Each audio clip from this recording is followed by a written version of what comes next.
सभी को जय मसीह की। परमेश्वर आप सबको आशीष दे मेरे प्यारे भाई बहनों।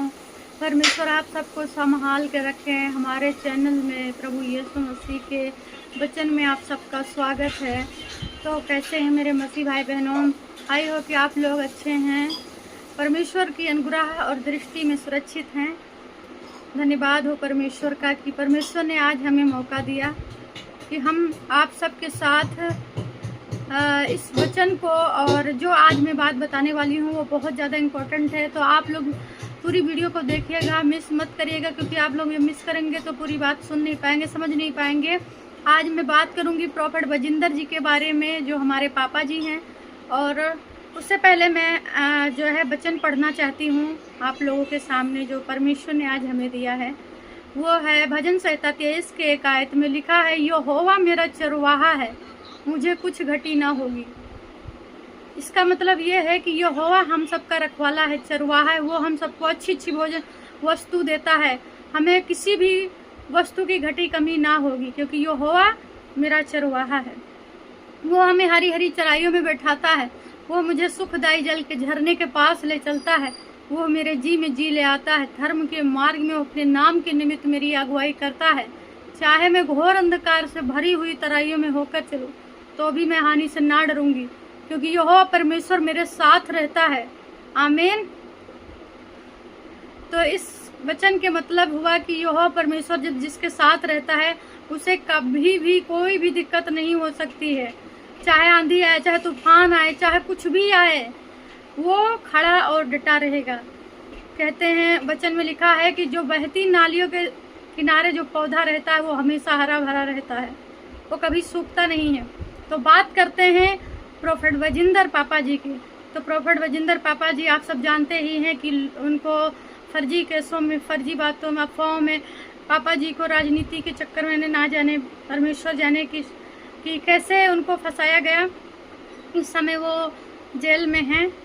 तो परमेश्वर की बेटी एकता, यानी उनके दास प्रॉफेट बजिंदर जी की बेटी एकता अपने पापा यानी प्रॉफेट बजिंदर पापा जी से मिलने के लिए जेल गई थी।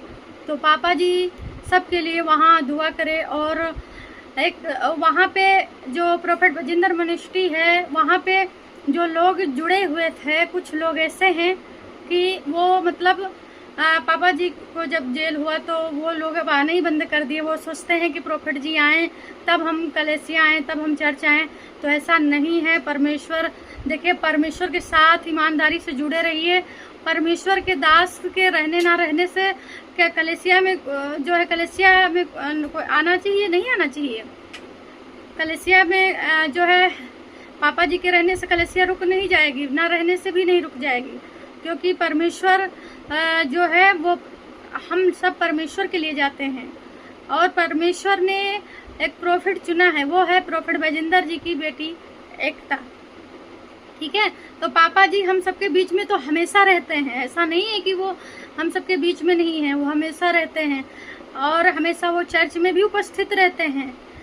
दास जो होता है परमेश्वर का, परमेश्वर से ना कभी छोड़ता है ना कभी छोड़ेगा। ठीक है।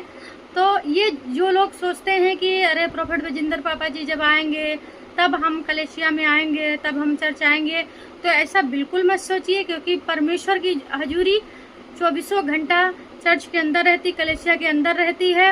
और प्रॉफेट एकता, जितनी सामर्थ्य प्रॉफेट पापा जी के अंदर थी, उतनी ही सामर्थ्य परमेश्वर ने उनकी बेटी एकता को भी दे रखा है।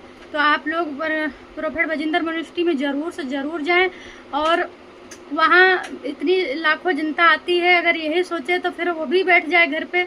ऐसा बिल्कुल भी ना सोचें। जो लोग ये सोचते हैं कि प्रॉफेट बजिंदर पापा जब आएंगे तब आएंगे, तो ऐसा बिल्कुल भी ना सोचिए। आप लोग कलीसिया ज़रूर से ज़रूर आइए प्रॉफेट बजिंदर मिनिस्ट्री में, और परमेश्वर से दुआ करिए। और पापा जी के लिए खास करके दुआ करिए, प्रॉफेट बजिंदर पापा जी के लिए खास दुआ करिए कि वो जल्द से जल्द हम सबके बीच में हों।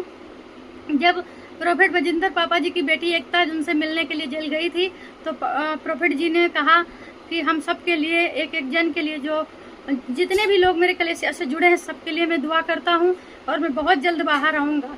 ये मैसेज प्रॉफेट बजिंदर जी ने अपनी बेटी एकता के द्वारा लोगों को दिया है। तो आप लोग चिंता बिल्कुल भी मत करें, परमेश्वर पर भरोसा रखें और प्रोफेट बजिंदर पापा जी के लिए दुआ करें।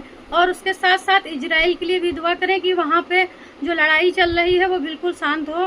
परमेश्वर की से दुआ करिए कि वो इजराइल की रक्षा में यहोवा के दूत उपस्थित हों।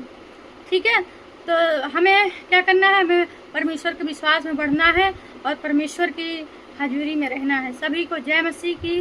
God bless you. परमेश्वर आप सबको आशीष दें।